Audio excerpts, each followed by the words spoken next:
Li Türkiye ji bo hilbijartinên xwecihiyên sih û êkê adarê nêzî mehekê maye. Li gel nêzîkbûna roja hilbijartinê di partiyan da ji kêlecana hilbijartinê zêde dibe. Yek ji van cihên ku kêlecana hilbijartinê tê jiyandin, bajarê wan e. Hêjayî gotinê ku di hilbijartinên xwecihiyên sihê adara 2004 da li Wanê Partiya Aşitî û Demokrasiyê BDP ji sedî 53 deng wergirtibûn û 12 şaredarî bi dest xistibûn. Partiya Dad û Pêşveçûnê AKP jî ji sedî 41 deng wergirtibûn û 2 şaredarî bi dest xistibûn. Li Wanê 637,767 hilbijêr wê ji bo 14 şaredarî û meclîsên şaredariya biçin ser sindoqan.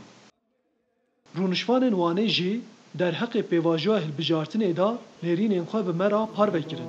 Pêşî de dibêjim înşallah vî te seçmeka demokratîk ev ku halkê oya xwe qulanmışken oya Wanê te gasp kirin. İradeye meçi bitime belüken kayma bavete serci devlete, bla bavete ser. Em şimdi natersin. Di vê navberê da rewşa aboriya Tirkiyeyê jî di nava krîzê da ye. Ev jî tesîrê li ser tercîha hilbijêran dike. Ez xelkê uzapê Wanê me. Çi şolet dike? Xwedê eva 4-5 me em tişolî nakin. Durum nexweşe. Yani em bixa duruma me em perîşanin. Tin gelê Wanê dizane em ê rêya xwe bine HDP. Heska bila hedef kazançka, Erdoğan bila kazanç neke. Çima mesela HDP? HDP yani evdî bağlî me ya. Erdoğan rayine iş ne de tamam.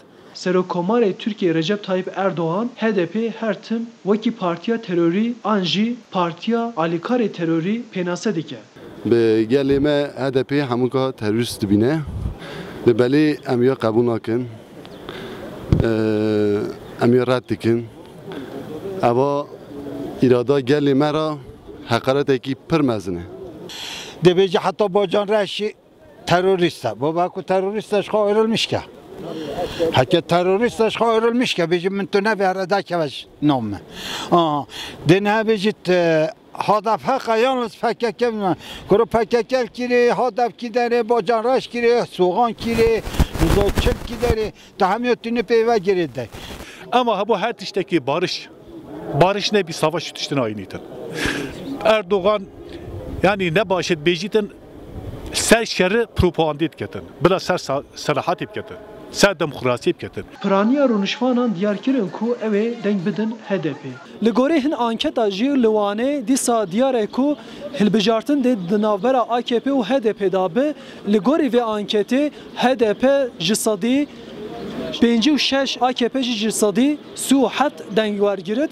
Em ê bi vê rewşê bişopînin heyasî û êkê adarê û encamên herî dawiyê jî wera parve bikin. Arif Aslan, Dengê Amerîka, Wan.